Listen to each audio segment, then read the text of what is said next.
I would like to think that our current society is a madhouse where the lunatics have temporarily taken over the institution and turned normal people into patients.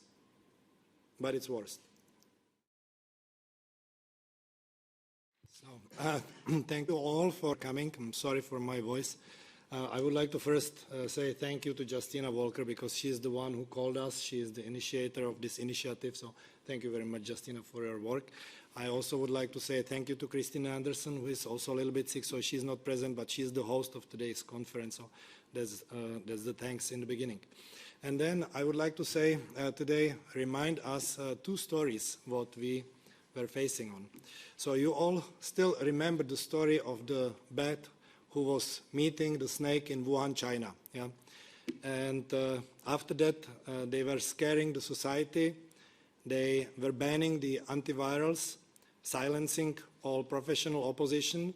They came with so-called vaccines.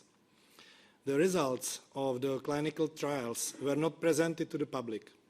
In fact, they were not even done properly. The commercial contracts were not made public. The risks of vaccination have not been presented. Anyone who wanted to discuss vaccines was immediately labeled as a charlatan, anti-vaxxer or misinformer, including the inventor of the mRNA technology, Dr. Malone.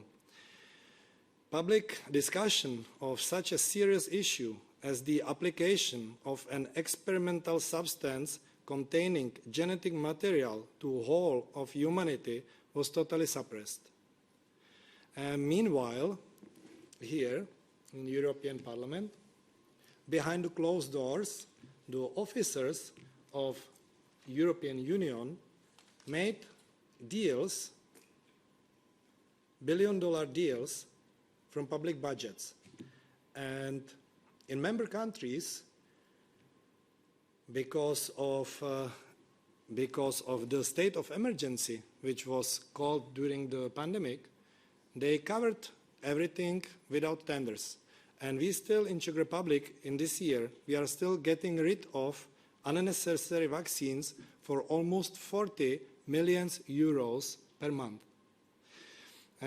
Okay, then the second story. Then suddenly, coronavirus story has been replaced by a story about a dictator who is coming militarily to take over whole Europe. And the story about coronavirus was gone in one day. So the story has changed, but the need to invest hundreds of billions from public budgets to private sector without tenders has remained. We lost public discussion on fundamental social issues such as war or public health. Or perhaps you hear in the media now about the new types of turbo cancer, about sudden death syndrome. Do we discuss weapons going to Ukraine or possibly to stop the war and live in peace? No. Anyone who opens a public discussion on such issues is immediately silenced. Can you at least discuss the subjects on your social media freely with your friends? No, you cannot. Why?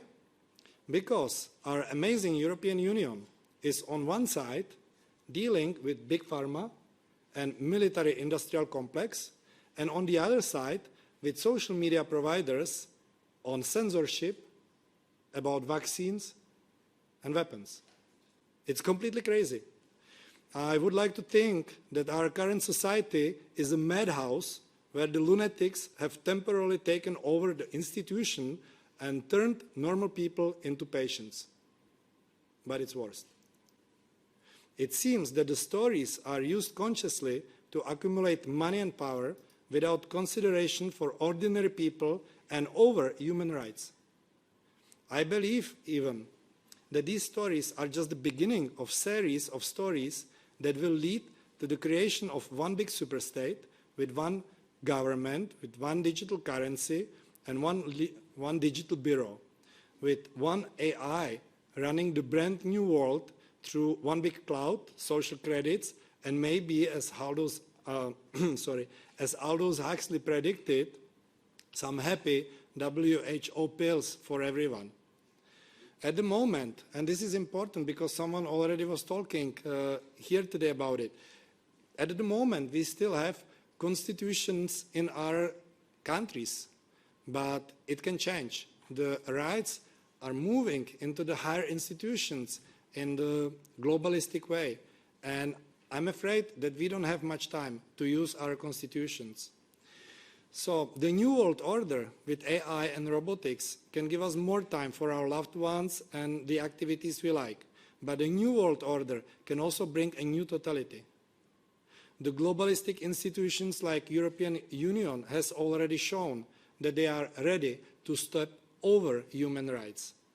So in the end, it all depends on us, on humans, on our courage to speak out. We must take the responsibility now.